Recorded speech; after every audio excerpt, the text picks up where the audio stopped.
So నా దగ్గర రాగి పిండి అయిపోయిందనమాట. సో అది ప్రిపేర్ చేద్దామని మొన్న రాగులు తెచ్చి నిన్న మార్నింగ్ నానబెట్టాను. రాగులు ఎప్పుడు స్ప్రౌటెడ్గా రావాలంటే బాగా రావాలంటే 24 అవర్స్ నానబెట్టాలి.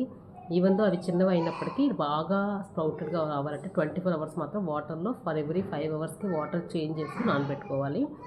తర్వాత నిన్న మార్నింగ్ అనేది కాటన్ క్లాత్ తీసుకొని దీంట్లో పెట్టేశారనమాట. అట్లీస్ట్ 1.5 డే అయింది ఇప్పటికి చూడండి, మీకు కనిపిస్తుందా ఎలా వచ్చాయో చూడండి. ఒక్కొక్కటి ఎంత పొడుగు వచ్చాయో చూడండి.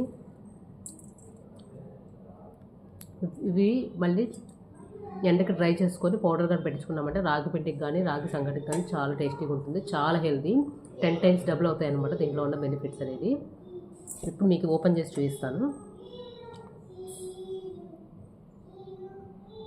చూడండి ఎంత బాగా వచ్చాయో, ఇంకా క్లియర్గా చూపిస్తాను చూడండి.